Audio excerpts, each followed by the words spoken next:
Teo, pleased to meet you all. We've got an hour, and here is our provocation.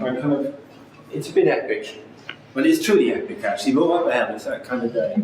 I'll read it out as well. Our creative practice can not only be the means to witness the world we are in, out of resource depletion, climate change, financial collapse, but help build the bridge across the yawning chasm from an imagined future to the collapsing now. Nothing tiny here, nothing tiny at all. And I think that is part of the spirit of today. And the way it's going to be roughly structured is there's going to be some framing to kick us off, but to get some kind of big, broad context. And then some response, but that response is going to be moving, or physically move to answer to some of the questions, some statements, and a bit of time travel thrown in. But first, before we do any time travel, I think it's really important to be here before we go anywhere else. And it's quite a tricky thing in a space where we're in a foyer, it's big that way as well as that way, it's kind of odd space. But let's just try and gather ourselves. Let's take a minute just to be here. So let's find some of that neutral state that Dark Horse gave us first thing. So you can get yourself into some kind of neutral position, legs on the ground, feet kind of parallel, hands on your lap. You don't have to close your eyes, but you can do too. Yeah, try and get your gubbins out of the way. And just arrive. Maybe think of a golden thread that's holding your head. It's just holding you.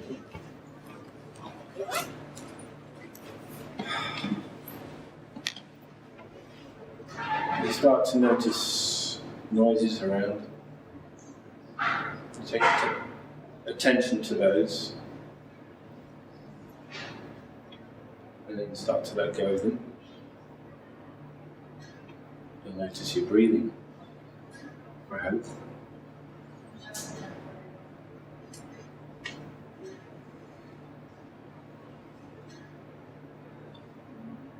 Just start to wonder what it is I might want or need from a small session that's thinking about our creative response to big issues.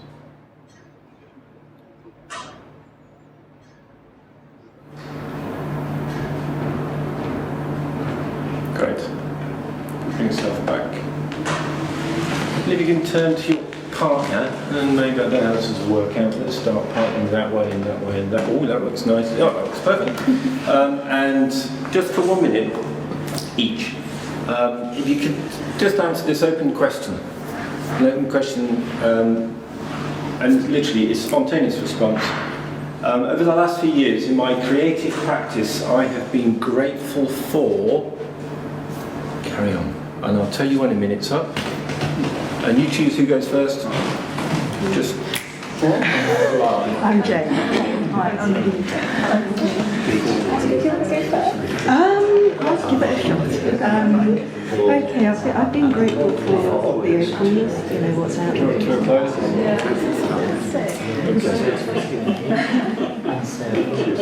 Thank you. I think it's something that started to come from what Paul was saying in there, particularly about some of his his actual death experiences is of appreciation. And I mean, one of the things I've been grateful for the last few years is the work of Joanna Macy, who taught me just that kind of simple exercise, but taught me the structure really about, if you're looking at this kind of work, start from somewhere quite strong, platform of appreciation of what is, what you have, and then you can go places. You can get, as a psychologist I work with who talks about positive depression, you can go somewhere dynamic from a good solid starting place, and that's part of the logic of starting there. This session is a really condensed version of a whole day event. I work with two other people in devising and delivering a whole day called Case for Optimism, and it takes that kind of structure. It's working from that kind of place. So I'm going to do a bit of framing, so it's a bit of me speaking, I'm afraid, but not for too long. And decided if we're not doing slides, we'll do illustrations. So you've got some very bad graphics from me coming up with it, which should be entertaining. But to start with, a particular moment I had a few years ago was when the Daily Express headline I saw on a newsstand was simply saying, fuel prices set to rocket by 60%. And I can recall really clearly witnessing my own reactions to that headline. And I saw it and I thought, thank God, I've just got a wood burner put in, I'm all right. I'm safe. And I thought, hang on a minute, log prices are going to go just as much. And then I thought, I'm next to a wood. And I recently moved next to a wood, sorted. I can get my own logs, and then it rapidly kind of realised that that wood wouldn't last very long. And so I thought, I better go. And before I knew it, in my head, I was always already running off to go and get some wood out of that wood. And this is all, of course, within a space of a few seconds, just watching my reaction. And I realised then that we need to find a collective response. We need to find a creative response, and not just about an energy question, but about that really kind of complicated set of things around energy, around resource depletion, around climate change, around population growth. Big, huge global issues that we have, that we actually are living, we're living in a prime moment in relation to those.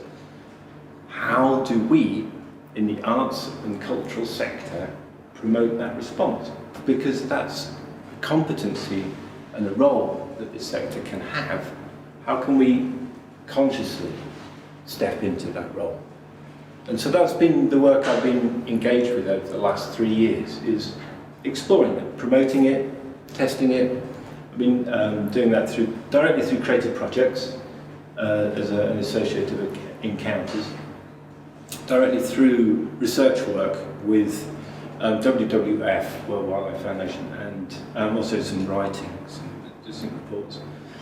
But doing quite a lot of training and learning, particularly, and that's why I mentioned Joanna Macy, doing some work with her, and Schumacher College, I don't know, down in Devon and Totnes. We do some amazing ecological facilitation work. And most recently, in creating this kind of space, if you like, for conversations that can go a tad deeper without it kind of falling off an edge. It's about a safe zone. And I'm conscious it's slightly tricky because we've got 1 hour and it's not a closed room, and we've got cameras pointing at us as well. So I'm aware those things are going on for us, and it doesn't make it absolutely easy, but we can do that. We can do that. So that sent me off on a journey. So I want to share a couple of things in terms of framing, bits of information that I have found useful in helping kind of have starting places, because often with this conversation it goes, it's too complicated. And I did a session, a Law Leadership Programme session, where that was the conclusion.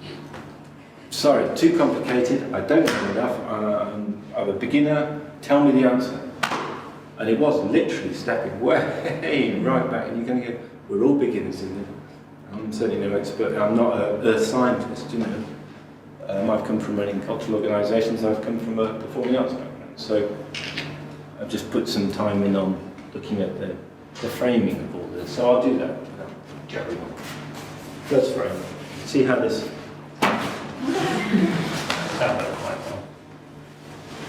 So this is my first slide. This is a quick history of time. So this is some time travel. We start now and we go right back to the oldest rock, 4.6 billion years ago.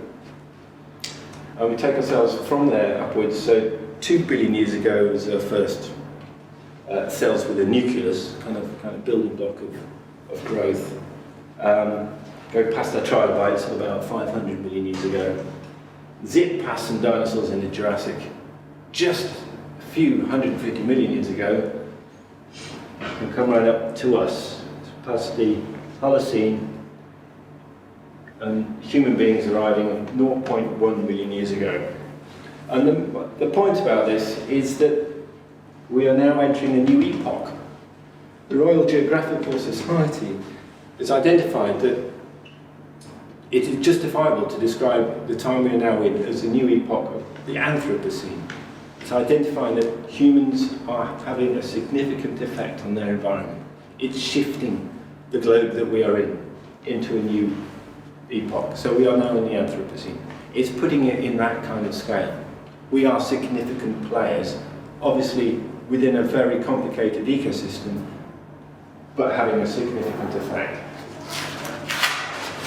See how my technology works now.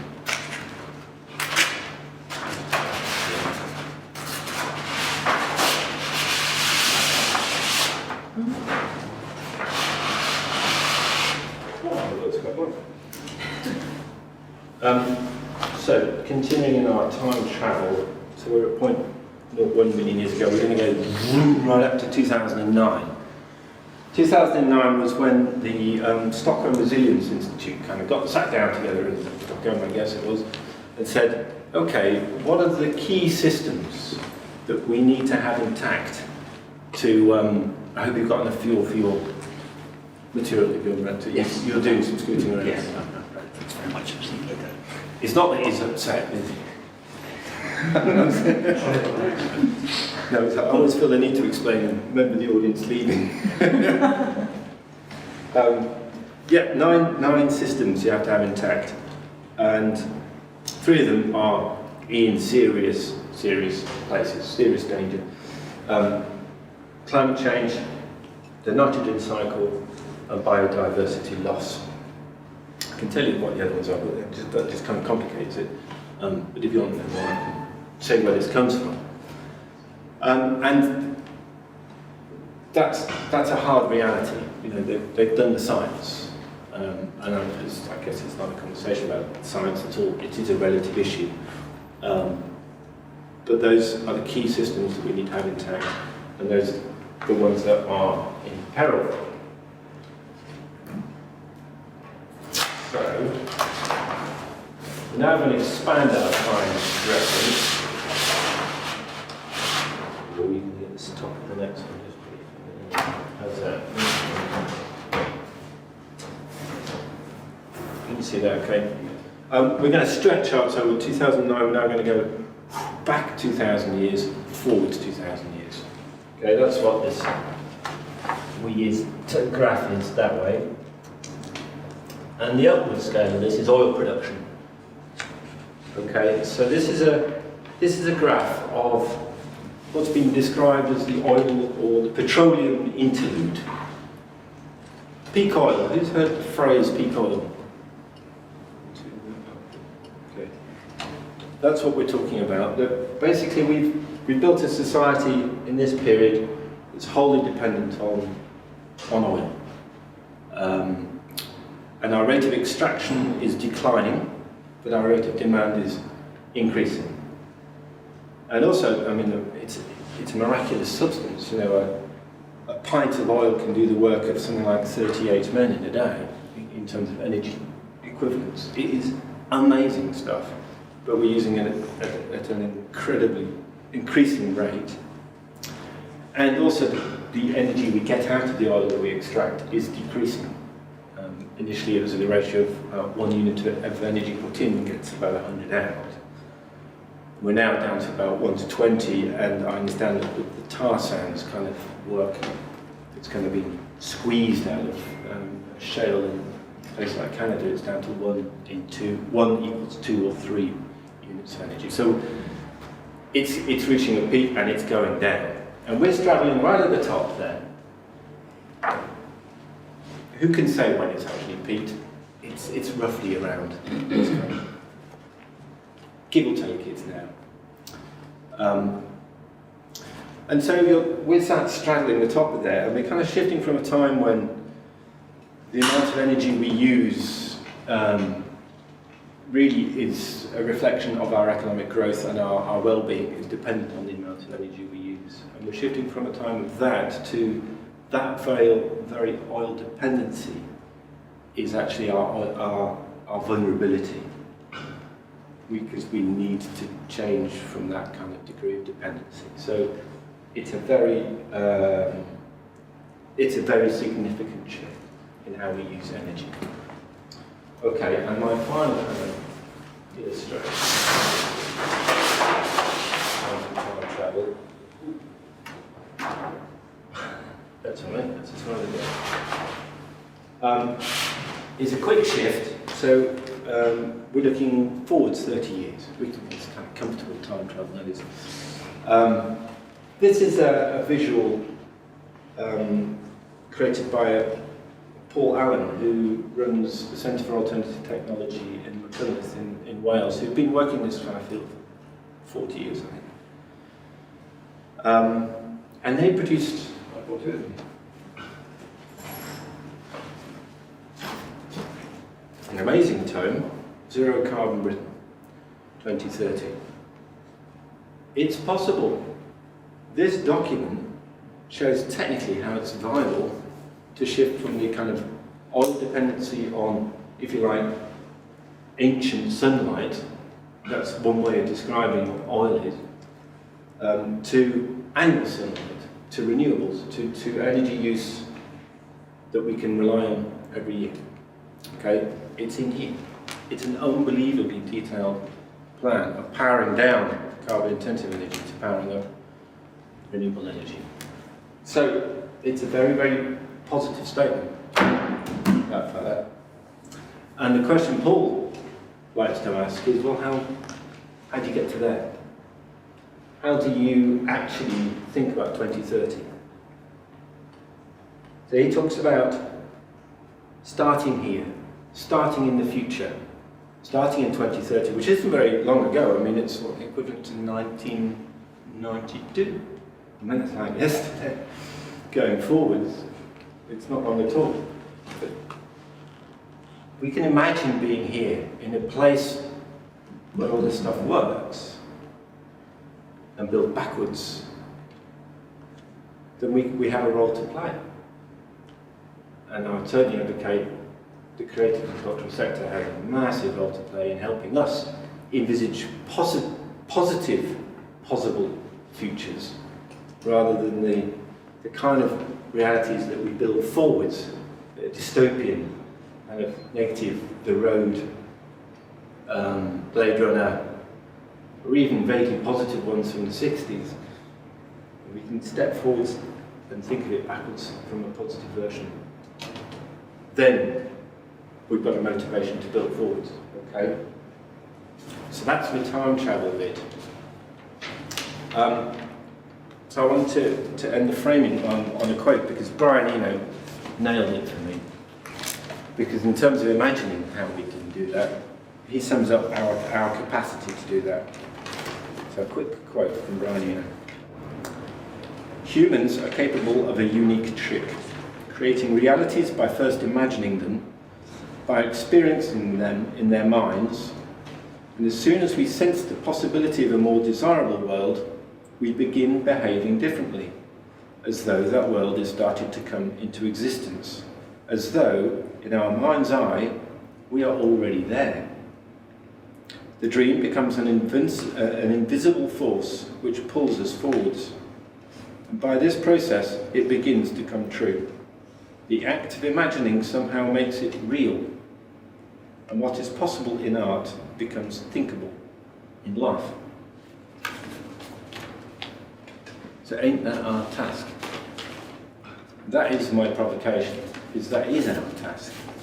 That's the role of the cultural and creative sector in giving us the capacity and across all communities to not just imagine, but to link these kinds of issues back to our intrinsic core beliefs, our values, and then we'll act on them.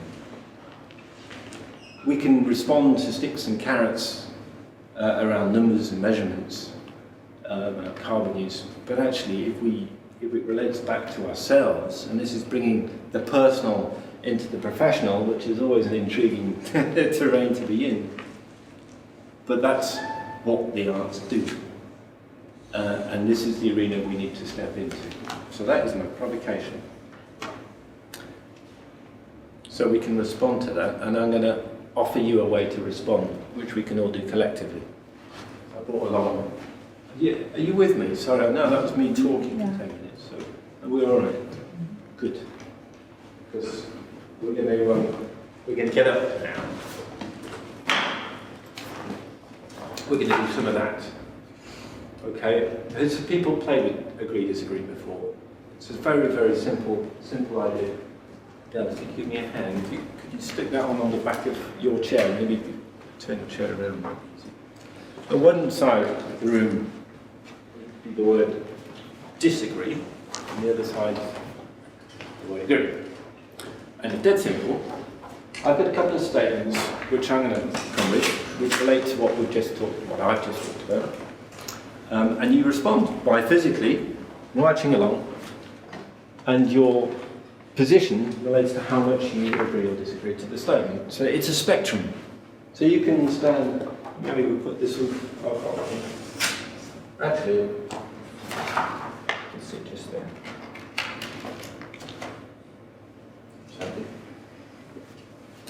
So it is a spectrum.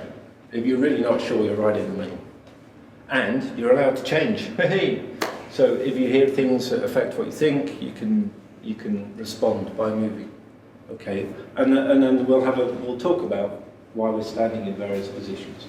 Does that make sense? Jolly good. Okay, let's go. Here's a statement then for you. Here's a statement, number one. We, the arts and cultural sector, just to give you the label, have a pivotal role to play at this time in stimulating a huge transition. Agree or disagree?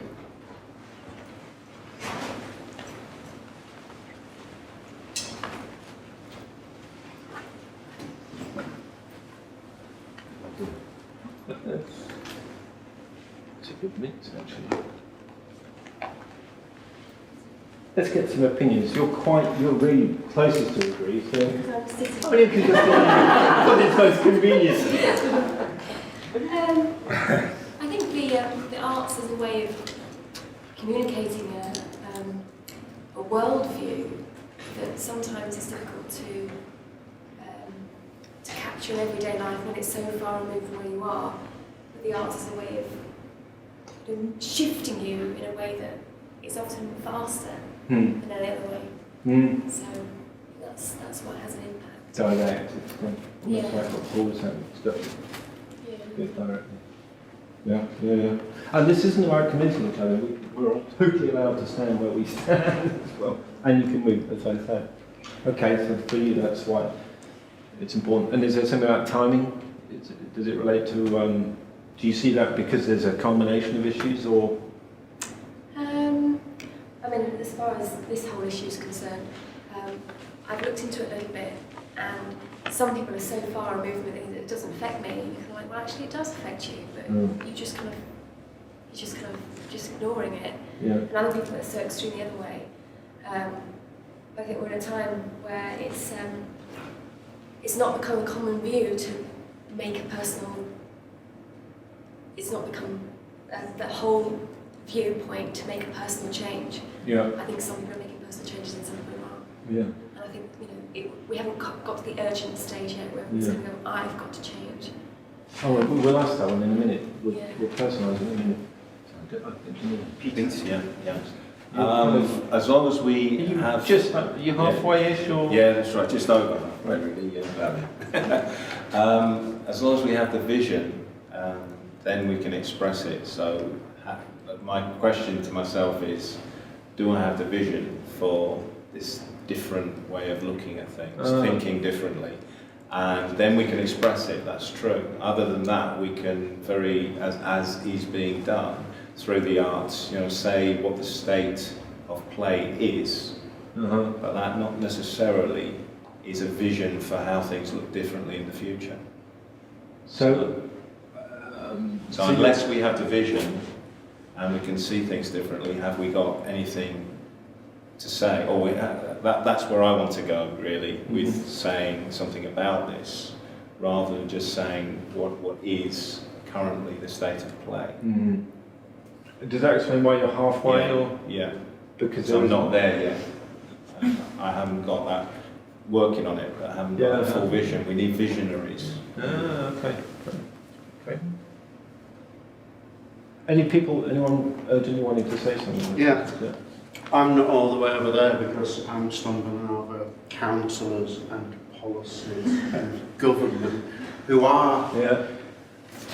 talking about being there or wanting to be there. Yeah. But there are things that are in the way, and I think as creative people, we have an ability to, and a responsibility, I guess, in a way, to inspire those left-brain thinkers into joining us.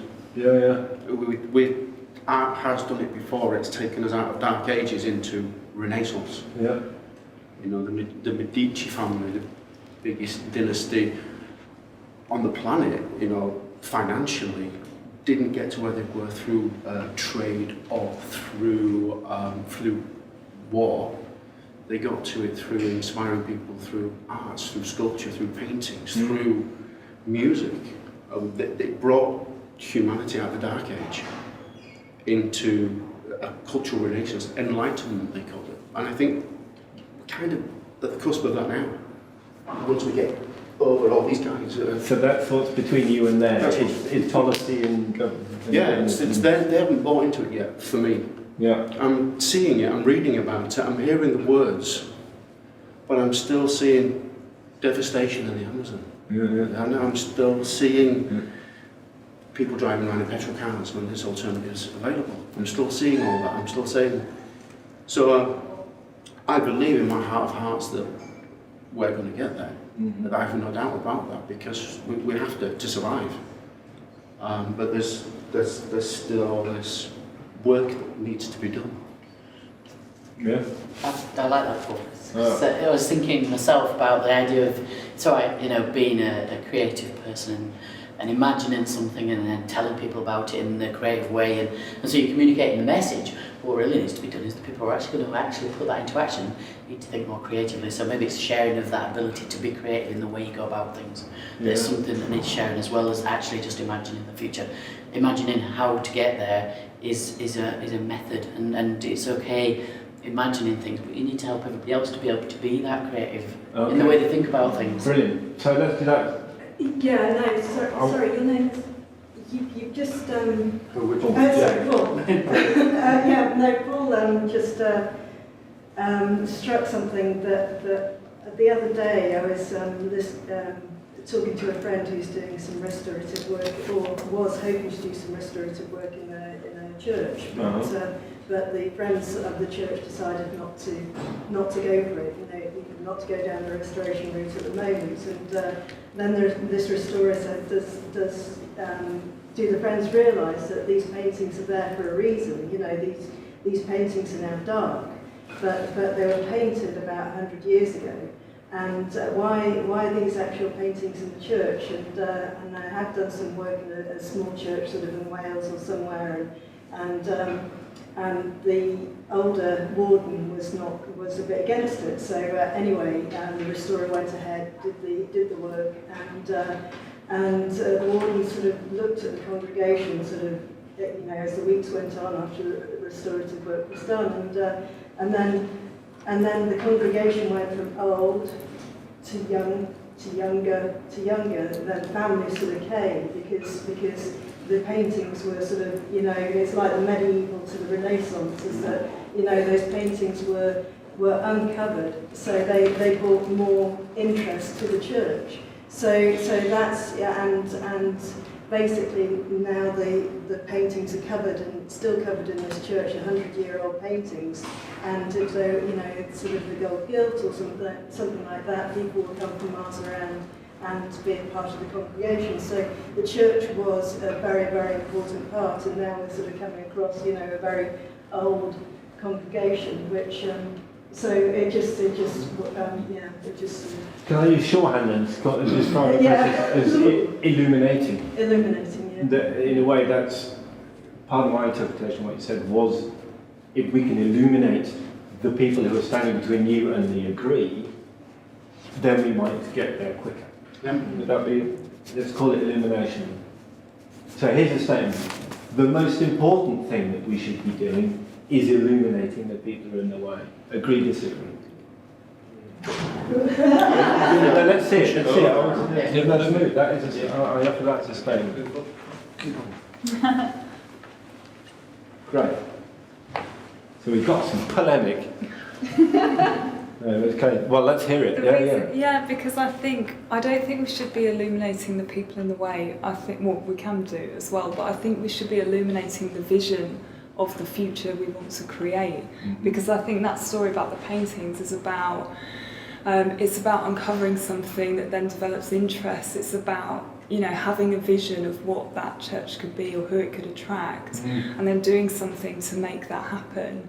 So I kind of see it as our role to come up with the creative vision, because I think artists are really good at being able to create something, as the whole Brian Eno thing, like in your mind, to go through that creative process and think of how we want it to be, and basically then realise it. That's something that artists do every day, which maybe other people who don't work in creative ways, they're not used to doing that, so they can't see beyond using their car and just doing the bare minimum recycling, or they don't see it as an issue for them, but they need to be shown that it is a relevant issue. It affects them and their children, their children's children, and as you say, it's happening very soon as well. So I mean, in a way, what I'm getting here is there's kind of process and outcome. So it can be both. It can be both, and it is okay to move. It's not just too right, but it can be both. Is what I'm hearing, is that it can be outcome in terms of this is what it can be. What you're burning. No, I mean, obviously, getting that imagination and getting it together and showing it to somebody, but I think this is like anything that you learn and you then can therefore go forward and do, is we all work better when we get our hands on and have a go at it. Because if you can encourage people to be creative in their own way of doing something, as well as showing them that image, I mean, maybe it'll take an artistic mind, a creative mind that does that naturally to imagine it, but to get there, I think it requires you bringing people on board and then being creative and living that creative behaviour. Because very often people get stuck in we do this way and we do that way.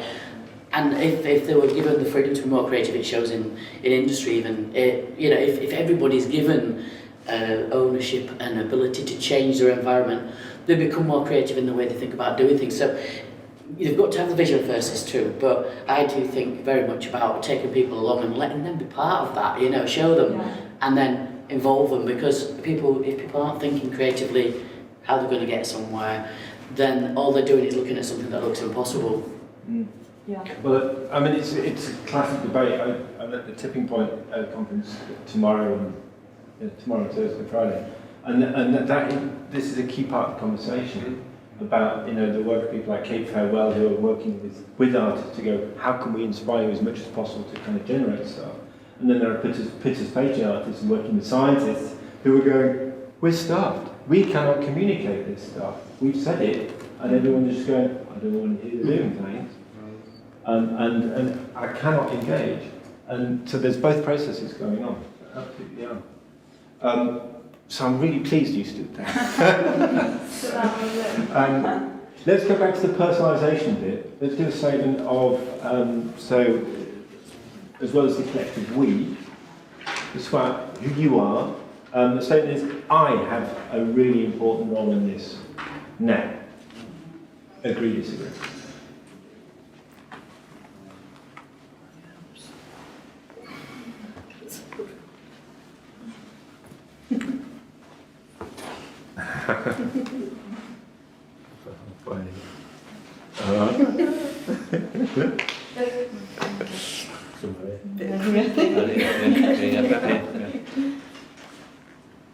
Does anyone want to offer something? I'm really with the creatives, but who are the people who are pulling the levers? And that's why I'm in the middle here. That's why I'm not down that end. We can do all we can as creatives to illuminate the message, to push the barriers, but there are still people who aren't in this room who are pulling the levers and have control on the levers. The big businesses, the politicians, the feed-in tariff, you name it, whatever.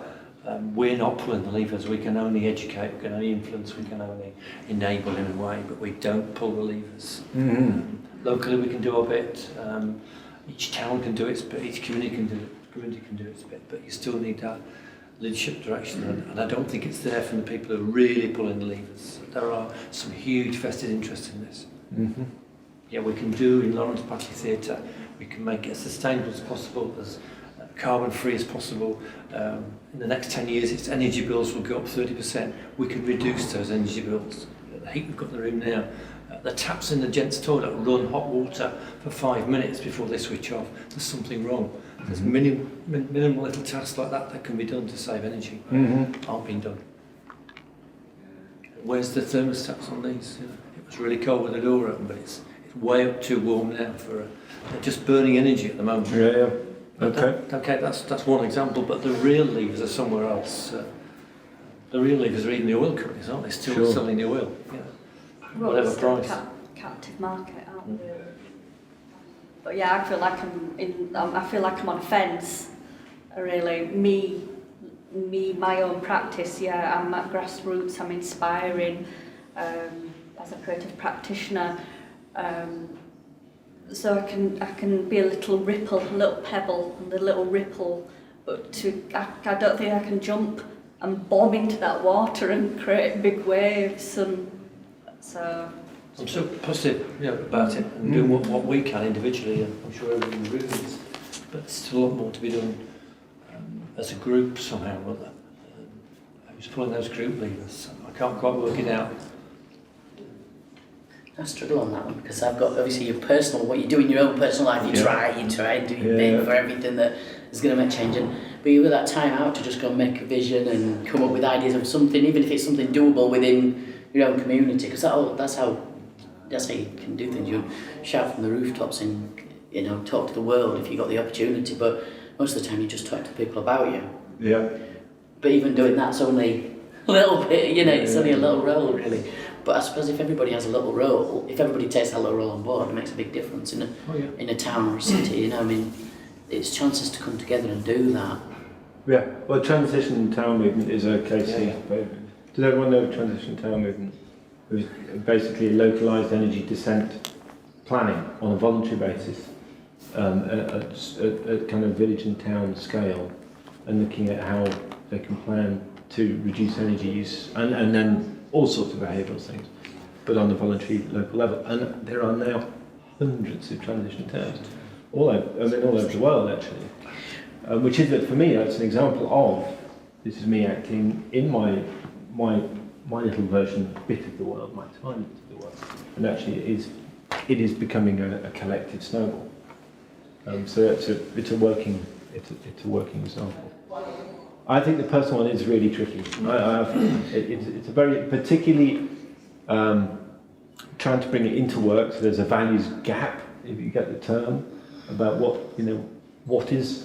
If I was working at LBT and I was frustrated about the lack of thermostats, and every day I might be talking about it, because I believe in something significant and it's not changing because the values here aren't strong enough, or the strategy isn't linked to core values enough, then you've got a gap and it can become a real struggle.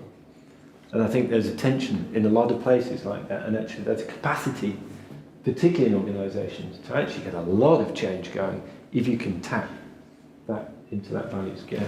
That side, we shouldn't be rubbish in LBT because they've perhaps already No, that's a bad example. And actually, it's brilliant here. We think I think one thing that got me, somebody said to me they should never have invented the wheelie bin because it just meant you dump more in it. Okay, well, we've got different bins now. Yeah. There is more recycling, but the wheelie bin was the worst invention possible. I had lost for about 2 months. Okay, here's another one, and we will get to sit down before we finish, but I've got another one here. Measure to manage, which is a way of just kind of carbon footprint checking. Measure to manage carbon footprint reduction is the only way for us to actually get real action. Do you see what I mean? That's in a way, it's Malcolm's point. Putting thermostats on all your radiators and managing your fuel bills and if you like, technological fixing. Business support management spec, you can measure it, you can manage it. Yeah. That's what you say. Yeah. If you can't measure it, you can't manage it. The only way you're going to get change where you can measure audience development and audience engagement, all of that.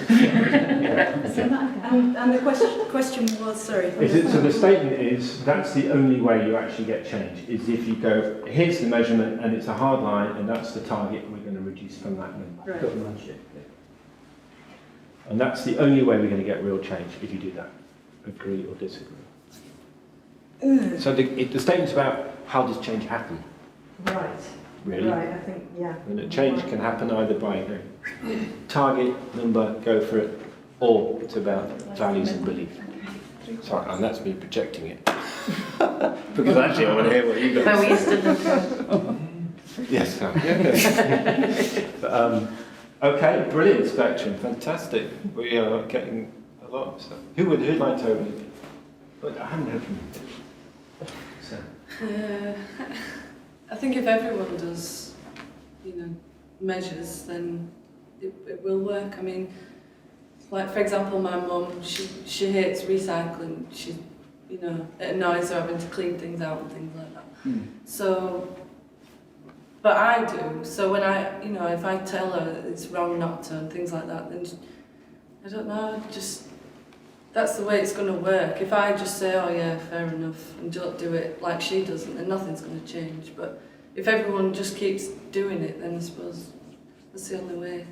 We're going to, about pulling levers, and we don't know who's in charge, and, the government's not pushing and things like that, then we have to do it.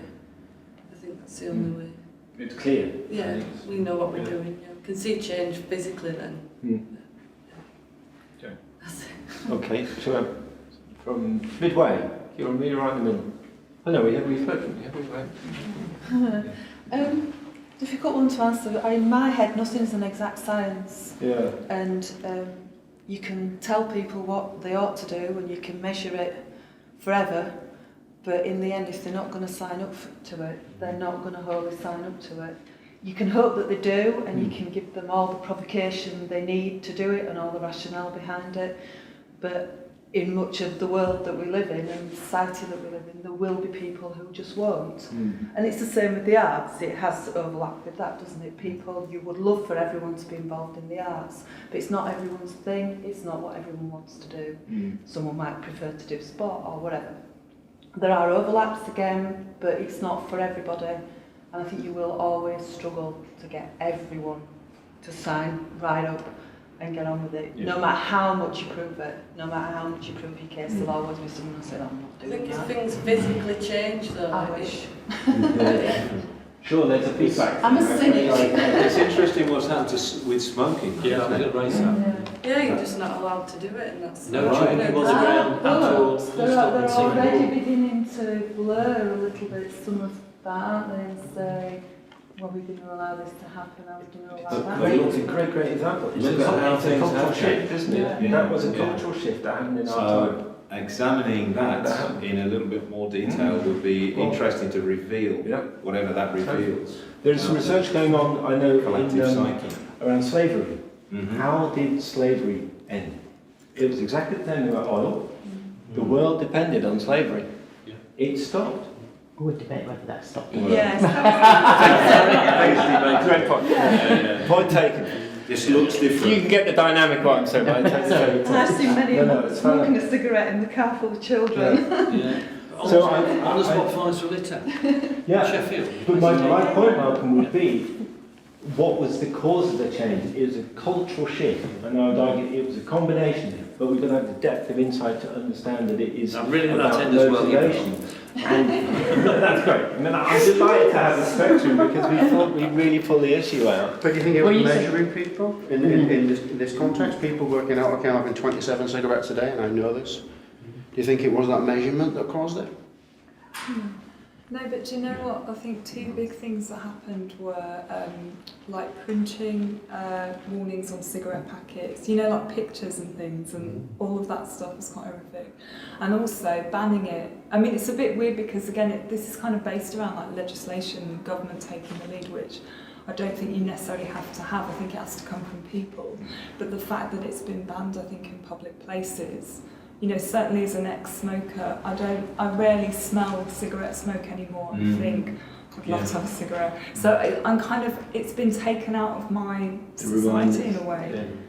I don't think the government could have done that though without the social change. There was already a big social change before. It was banned in public places. They would not have actually wouldn't have happened. But I mean, it it's still doesn't about happen. I mean, some pubs still do it, like But, smoking them and stuff. You know? I think the ad campaign did actually have Yeah. a very positive effect on that, really, to be honest, to change people's attitudes. I agree. And It is a it's combination. a perfect example of cultural change. How do we stimulate cultural change? And that's what this is about. I know, boy, do we need to run it a lot quicker than we are, and I think that was the thing about the levers and that gap over there was how do we actually crank this up? But we are in the business of culture, so should we not be in the environment of stimulating cultural change? Would be my kind of final question mark. I stood here with on the basis they said is the only way. Yeah. Is the only way.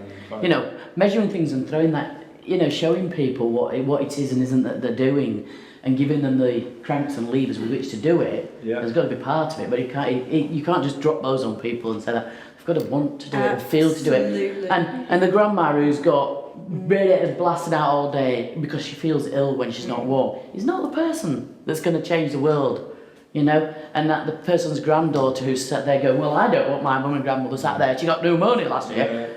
You've got to make it so that it's socially acceptable to do it, and in fact, it's a social desire to do it. You know, you've got to have a social passion for it. And it makes people feel differently about things. And then they can measure it and they can feel good about it. There's no good measuring it and going, yes, so what? I mean, it may be turning radiators down and having thermostatic valves and everything, but like you were saying about the grey bins thing, actually, if you voluntarily went with your neighbour and had one bin between you, then actually that is a way of solving the problem.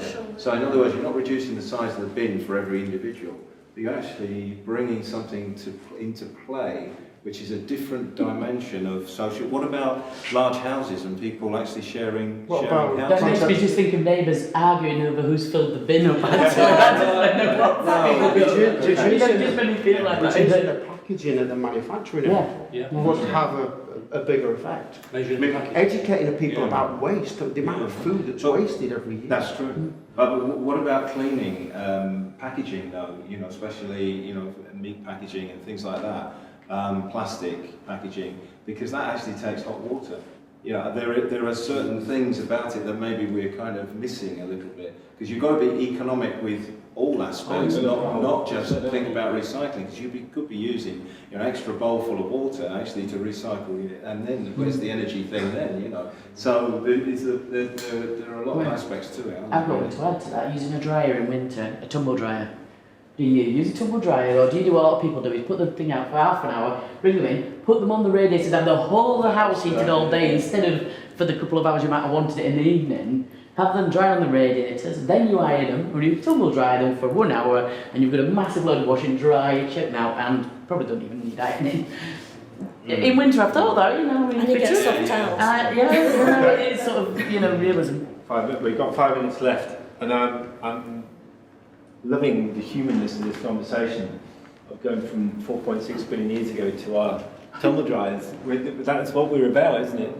And I think the question is about how do we as creative practitioners integrate this into our practice, into our work, and as well as our lives, so we can transcend and not ignore. Because I'm like that. I go, hang on, this all the time. But also, how do we promote that in everything we're doing in our work? And we have 5 minutes. So I guess I'm going to ask us to sit down and offer us a chance just to get the last things off our chest. No, I was just saying, you're going to say we go into government, please. Go into government. Let's go into government. Right. Because we have literally 5 minutes. Thank you. You knew that yourself. Can I just bust through? Before we do a kind of winding up thing, here is a possibly 1 minute 50 of space to just get anything out that you felt you haven't had the chance to in our 55 minutes so far. Can I just say one thing? The word bridge on there works for me between now and the future, because we're so good at building bridges as creative people.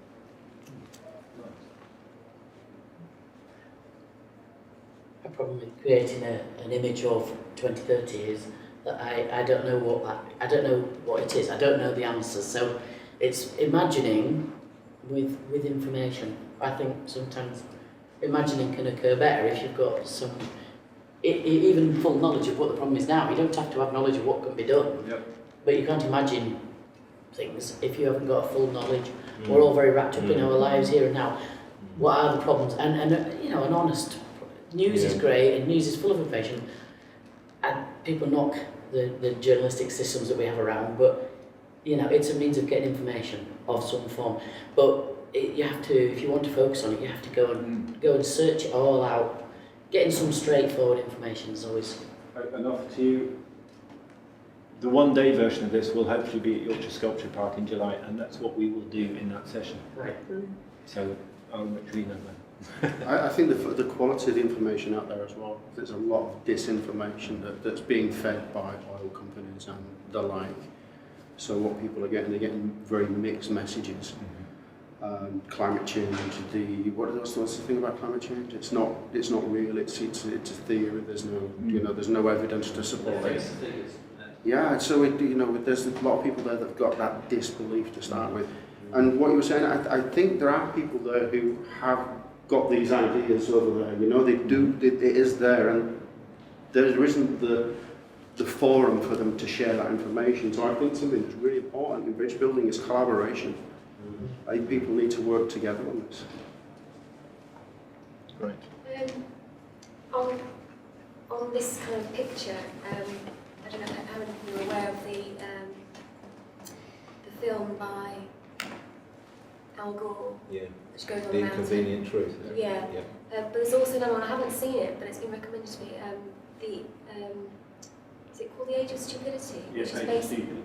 Age of Stupid, Yeah. which is basically a film based on the whole climate change issues. And so it does the creativity to bring it into reality. So you kind of get to see it. So that's probably the best way to kind of give people an idea about what it would be like in that time. I think media, I think visual stuff, you know, I've recently just been on Amazon to get sort of DVDs that are under like £4, and some of them are absolutely amazing with the music, with just still shots of the ways people live around the world, the way what's happening with the world, just bringing those things together, having it on, you know, one of these amazing sort of flat screens that were, you know, and the thing is that the more sort of people sort of see things visually, and they understand things that aren't complicated, that aren't sort of, you know, that then sort of feed down into that part that we're missing, that you're sort of taking those habitual blocks away of material stuff and then replacing them with what it's actually about. Yeah. Well, I need to wrap this. Sorry to be brutal, but we have literally 2 minutes, and we need to just do one thing, which is to find our statement about something that we got from the flavour of today. Sorry. Sorry, I'm having to draw. Yeah, I know it's good that we've still got learning stuff, but Could I just say one thing? TV and media, though, really. Is that okay? It's just Hugh Fernie-Whittinstall, for example, and a fish fight. You know, that is using the arts. It's using the media, and in a way, that's where we need to be, because we, you know, like Red Ladder comes into our school, and we do some stuff about global justice, and that's absolutely fine.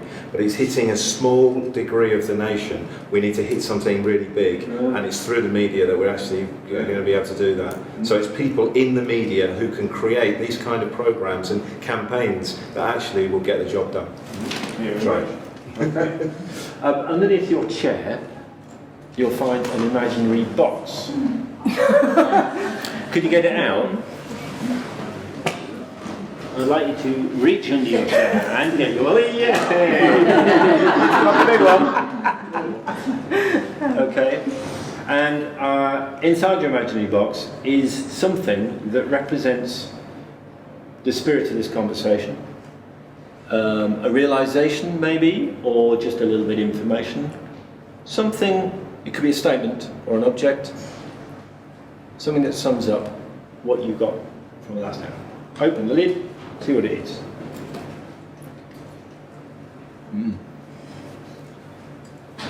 You can share if you want to, don't have to. It's a light bulb. Great, thank you. Treacle. A mountain. Oh, wow. Mine's just a piece of paper with people power on it. Are you getting this? Oh, great. Did you get one? Did I get anything in my box? Yeah. I haven't opened it yet. Oh. Can you hurry up, please? It's a minute. Mine's a tussle. Tussle, great. Nice. Yours is empty. Fair enough. Mine's a green building. Green. Mine says different perspectives. DV camcorder. Or mine's ball, because it's a ball full of ideas and creativity, and you can play ball with people. Mine wasn't really a thing, Uh-huh. just more of a, just acknowledge that I have a part to play and I have things that I can do to influence and make a difference. So it's kind of recognising that I'm at the centre of the change that I can make. That's a gorgeous place to finish this session. 1 minute over. Thank you all very much for joining us. Great. Thank you.